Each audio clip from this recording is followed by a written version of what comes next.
유가가 한 달 만에 거의 20% 빠졌습니다. 다우는 5만 1000포인트를 처음으로 넘겼고요. S&P 500은 9주 연속 상승 중입니다. 근데 그 유가 하락의 전제가 아직 서명도 안 됐다는 거 믿어지시나요? 트럼프는 상황실에서 최종 결정을 내리겠다 해놓고 아무런 결정도 없이 나왔습니다. 이란은 동결자산 120억 달러를 먼저 내놓으라고 했고, 헤그세스 국방장관은 합의가 안 되면 공격을 재개하겠다고 엄포를 놨습니다. 이 괴리를 모르고 다음 주 장에 들어가신다면 방향을 완전히 잘못 읽을 수도 있겠죠. 오늘은 이란 휴전의 빈칸과 군사 옵션, 패드가 다시 꺼낸 인상카드, 대리 정규장에서 확인시킨 AI 인프라 확산, 그리고 한국 자동차를 겨누는 새 룰까지 준비했습니다. 나날 시선에서 놓치면 안 될 데이터를 확인하세요. 제가 이틀 전 이란 60일 휴전 MOU에 대해서 다뤘었는데 간밤에 상황이 더 한 단계 나아갔습니다. 브렌트유는 92달러 5센트로 1.8% 내렸고요. WTI는 87달러 36센트로 1.7% 내렸습니다. 한 달 전과 비교하면 브렌트가 19%, WTI가 17% 빠졌어요. 시장은 이 기대를 받아들여서 주요 지수가 일제히 올랐습니다. 유가가 빠지니까 주식이 오른 전형적인 안도랠리예요. 얼마나 강했냐면 골드만삭스가 추적하는 최대 숏포지션 바스켓이 30% 급등할 정도였습니다. 공매도가 많이 걸려있던 종목들이 한꺼번에 뛴 거예요. 한 줄로 정리하면 시장은 이란 전쟁이 끝나간다고 베팅한 겁니다. 근데 이게 진짜 안도인지 아니면 위험을 무시하는 과잉인지가 문제입니다. 이란이 정면으로 반박했거든요. 이란 국영 파르지 통신은 트럼프가 내건 조건들이 합의문 조항과 모순된다고 말했습니다. 무통행료 조항도 핵물질 해체 조항도 합의문에 없다고 했어요. 오히려 동결 자산을 먼저 풀어주지 않으면 추가 협상 자체를 거부하겠다는 입장입니다. 여기에 호르무즈 해협에서 부유 기뢰 의심 물체를 발견하고 경고 발령을 했습니다. 위협 수준은 크리티컬로 유지가 됐어요. 같은 날 이란군은 이스라엘 정찰 드론을 격추했다고 발표했습니다. 헤그세스 국방장관도 싱가포르에서 양면 전략을 썼어요. 군수 재고가 충분하고 산업 기반을 2배, 3배, 4배로 키우고 있다고 하면서도 같은 날 협상이 생산적이라고도 했습니다. 외교와 군사 압박을 동시에 쓰고 있는 겁니다.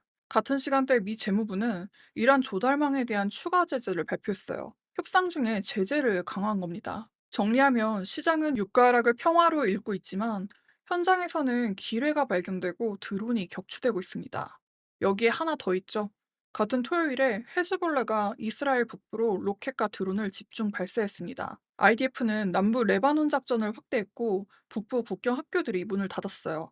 이란 본토 휴전기대로 유가가 빠졌지만 이란이 지원하는 헤즈볼라 전선은 오히려 격화되고 있는 겁니다. 유가 하락이 공식 합의로 이어지는지 아니면 협상 결렬로 되돌림이 나오는지가 다음 주 첫 번째 분기점입니다. 여기에 페드 의원들은 요즘 들어 같은 방향으로 가닥을 잡고 있습니다. 보험원 부의장은 단기 에너지 충격에 과잉 대응하는 건 불필요한 긴축이 된다면서도 에너지 충격이 하반기까지 지속된다면 인플레이션에 더 넓은 효과가 나타날 수 있고 위험 균형 판단을 바꾸는 걸 고려하겠다고 했습니다. 보험원조차 조건부로는 인상 가능성을 열어둔 거예요. 캐시카리 위원은 인플레 기대가 흔들릴 위험을 더 주시하게 됐다고 했습니다. 이건 일부 위원들 사이에서는 인상 가능성이 다시 언급되기 시작했다는 점이 중요합니다.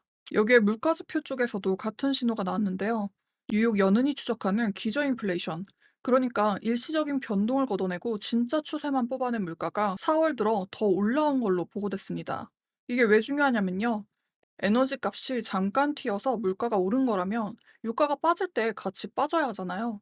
근데 추세 물가가 오르고 있다는 건 에너지 일시 충격만으로는 설명이 안 되는 압력이 안쪽에서부터 쌓이고 있다는 뜻이거든요. 5월 22일에 취임한 케빈 워시 새 의장 체제에서 벌써 이런 말이 나오고 있다는 점이 참 중요한 겁니다. 시장이 기대했던 인하 대기장이 아니라 인상 가능성이 다시 테이블 위로 올라온 장으로 바뀌고 있다는 겁니다. 금리 쪽 숫자를 보면 이 구도는 더 명확해지는데요. 미국 2년물 금리는 4.013%로 주간 11.3bp가 내렸지만 월간으로는 13bp가 오른 상황입니다. 10년물도 4.452%로 주간 하락, 월간 상승 중이에요. 이게 뭘 뜻하냐면 단기적으로는 유가 하락 덕분에 금리가 잠시 내려왔지만 한 달 단위로 보면 긴축 방향이 살아있다는 겁니다. 시장은 유가 하락을 보고 금리 부담이 줄었다고 읽고 있는데 페드는 같은 유가를 보고 그래도 인플레가 높다고 읽고 있는 겁니다. 시장과 페드의 해석이 다른 구간입니다. 그러니 이거 하나만 기억하세요. 유가가 빠졌다고 페드가 편해진 건 절대 아닙니다. 오히려 페드는 유가가 내려도 인플레가 안 내려올 수도 있다는 시나리오를 준비하고 있습니다. 다음 주 페드 의원 발언이 이 방향을 더 강화하는지가 두 번째 분기점이 됩니다. 대른 금요일도 32.8% 상승 마감했었죠. 시간의 반응이 일회성이 아니라 시장 전체 재평가로 이어졌습니다. 델은 전체 1분기 매출이 전년 대비 88% 증가했고요.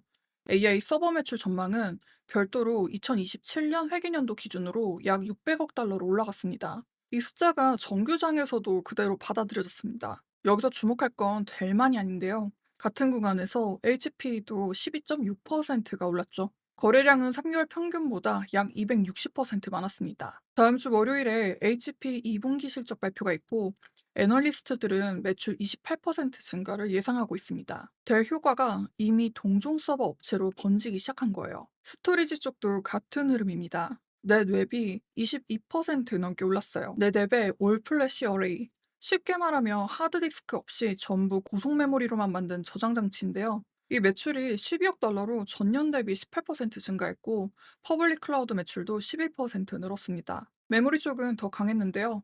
마이크론이 5% 올랐는데 5월 한 달 동안 보면 88% 상승입니다. 시가총액이 1조 달러를 처음으로 넘겼습니다. DA 데이비슨도 목표가를 1,500달러로, 서스케이나는 1,750달러로 올렸어요. 메모리 공급이 2027년까지 타이트할 거라는 근거입니다. 이건 AI가 GPU 하나에서 끝나는 테마가 아니라 서버에서 스토리지로, 스토리지에서 메모리로, 인프라 체인 전체가 움직이고 있다는 뜻입니다. 한국 반도체에 직접 연결되는 이벤트도 있었습니다. 삼성전자가 12단 HBM4 이 샘플을 고객에게 출하했어요.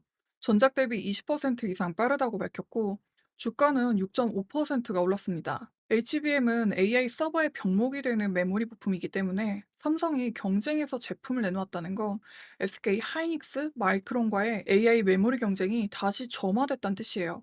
다만 양쪽을 같이 봐야 합니다. AI 인프라 수요는 확인되고 있지만 계속 말씀드린 것처럼 금리 부담이 월간 단위로 올라가고 있어요. AI 실적이 좋아도 할인율이 다시 올라간다면 그 실적을 평가하는 배수는 달라지게 됩니다. 그래서 다음 주 핵심은 델과 네뎃 효과가 반도체 지수 전체로 번지는지, 그리고 이념물 금리가 그 랠리를 다시 눌러버리는지입니다. 삼성전자의 HBM4E는 한국 반도체의 긍정적인 신호입니다. 근데 이번 주 한국 투자자들에게는 반도체 말고도 봐야 할 리스크가 좀 있는데요. 첫 번째는 현대차, 기아, 마진을 직접 건드릴 수 있는 룰이 나왔습니다. USMCA의 자동차 룰이에요. 트럼프 행정부가 북미산 차량의 역내 부품 비율을 현행 75%에서 82%로 올리고 그중 미국산 비율을 50%로 요구했습니다. 캐나다는 이번 협상에서 제외됐어요. GM 주가는 1.3%, 스텔란티스 ADR은 2.7% 빠졌습니다. 이건 미국과 멕시코 사이 이슈처럼 보이지만 현대차와 기아의 북미 조달 구조를 직접 건드릴 수 있습니다. 미국산 부품 비율을 높이려면 부품 조달과 공장 배치를 다시 짜야 하거든요. 조달 구조 변경은 단기간세보다 장기적으로 마진에 더 깊이 작용합니다. 아직 USTR 공식 문서는 아니고 외신 보도 단계 정도이긴 한데 공식화된다면 한국 자동차 부품사 주가에 직접적인 반영이 올 수도 있습니다. 두 번째는 삼성전자 비용 구조가 바뀔 수 있는 합의가 나왔다는 건데요. 노사합의죠. 18일간의 파업 위기는 넘겼지만 반도체 영업이익의 10.5%를 배분하는 구조와 일부 메모리 직원의 보너스가 원화 기준 최대 6억 원, 달러로는 약 40만 달러에 달할 수 있다는 점은 비용 구조 변화로 봐야 합니다. 소수 노조의 법적 도전 가능성도 남아있어요. 세 번째, 원달러 환율을 흔들 수도 있는 변수입니다. 엔화예요. 일본이 한 달간 11조 7천억 엔, 달러로 약 735억 달러 규모의 외환 개입을 했습니다. 엔달러는 159엔대에서 160엔 방어선을 테스트하고 있어요. 엔화가 다시 약해지면 원달러에도 압력이 전이될 수 있습니다. HBM4E라는 긍정 트리거도 있지만 자동차는 USMCA 룰 변경 리스크, 환율은 엔달러 동시 관찰이 필요합니다. 반도체 지수와 나스닥 100, 원달러 환율, 외국인 전기전자 수급을 같이 보셔야 할 것 같습니다. 이번 주 시장은 유가 하락이라는 안도 위에서 움직였습니다. 근데 그 안도의 전제는 아직 서명도 되지 않았고 페드는 오히려 인상 카드를 다시 꺼내고 있습니다. 다음 주 장에 던질 질문은 이겁니다. 유가 하락이 페드의 손을 정말 풀어줄 것인지, 아니면 유가가 빠져도 인플레가 안 내려오는 시나리오가 현실이 되는 것인지. 이 답은 이란 승인 이념물 금리, 반도체 지수 확산에서 먼저 확인이 될 겁니다. 오늘은 여기까지 시장을 살펴봤고요. 양질의 데이터를 제공해 드릴 수 있도록 구독, 좋아요, 알림 설정 부탁드립니다. 주말 잘 보내시고 화요일에 찾아뵙겠습니다. 감사합니다.